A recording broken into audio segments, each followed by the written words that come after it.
I can't tell if it's inside my head, right, with the speaker, or if it's outside my head. Because when I got my phone, they stopped doing things the way they were doing them. So I'm trying to record in the dark. What is it? 10:54. It's dark, and I'm trying to figure out, because sometimes I can hear the voices when they're outside of me, coming from a wall or a ceiling or a panel or one of these cone holes or something. If it's the guy upstairs, and the guy downstairs, he'll follow me around with a karaoke thing. Like, it seems like he's taking a karaoke thing and sticking it on his shoulder or something, or holding it up. So he's like got the microphone down here and he's holding up the speaker like this, because he's really tall. He's tall enough that, well, the guy in 505 is really tall, so he could literally, if he was next door with 504, he could literally hold the speaker up to the ceiling while the other guy talks. And they follow me around the room, so they know when I'm in the kitchen, they know when I'm in the hallway, they know when I'm in the bedroom, and they literally followed me around the building. They followed me around my apartment downstairs with this karaoke seemingly type stuff, and they just followed me around from the kitchen, down the hall, into the living room, over by the TV with the karaoke sounding speaker. And they just kept going on and on and on about degrading me and all this other stuff. That was in 504. And that's the number one place where I get the energy weapons coming from, is 504. My best guess is 504 is CSIS Canada, because right after I contacted Canada with an email, something changed downstairs. And they had another guy downstairs that seemed like he was doing more playing with the weapons than he was actually using them.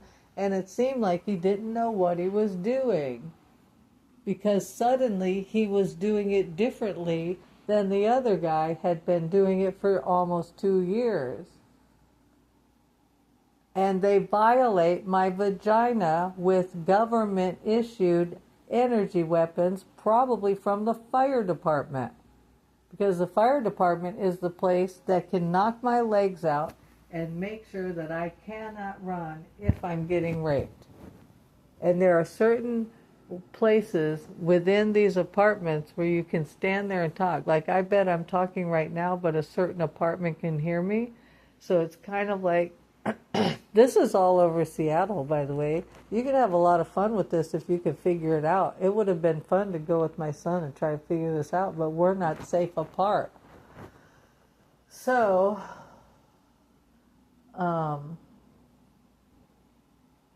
there are certain places where you can stand in the apartment and you can hear the different resonation of the sound. And you can literally tell. Like, I come right about here, it's a little bit dull. I step over here, all of a sudden it gets louder. And then even here it gets louder. And now I can see where Ocean's talking. It's probably reverberating back by his room somehow. So he can hear me like I'm standing next to him, talking to him when I talk to the window.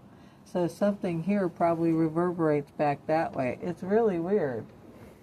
But if you can figure out where they all reverberate to, then you can figure out where the voices are coming from.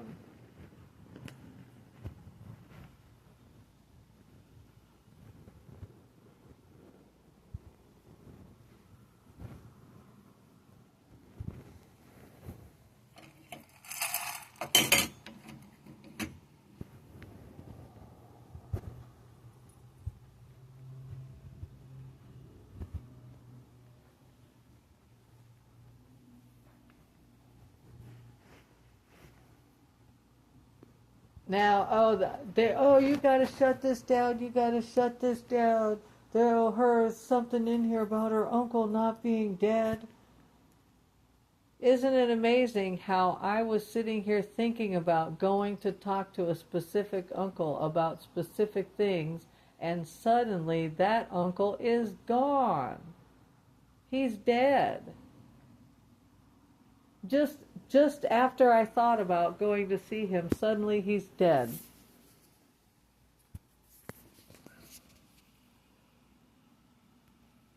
Okay, hold on. There, let me see if I can get this sound. Hold on.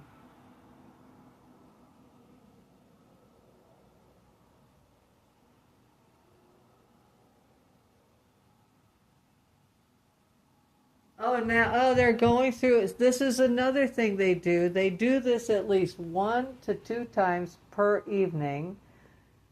Oh, see right there? I just leaned forward and it just echoed everywhere. They do this at least twice an evening, every evening, 365 days a year.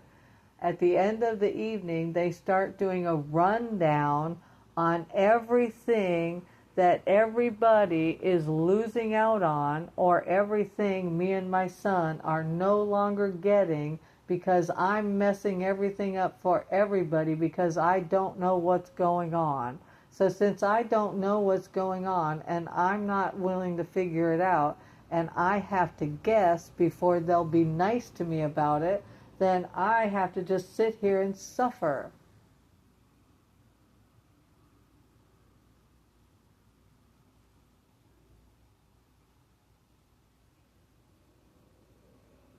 So he starts going through a list of, we were going to have a barbecue for you, and we were going to do this for you, and now we're not going to do anything, and it's all your fault, Robin, because you won't accept us not telling you the truth. If you want to be in my life, if you want to sit in front of me, you better have something truthful to say before you try to get me there. If you don't, you need to stop making plans and send everybody home. I don't care who's here.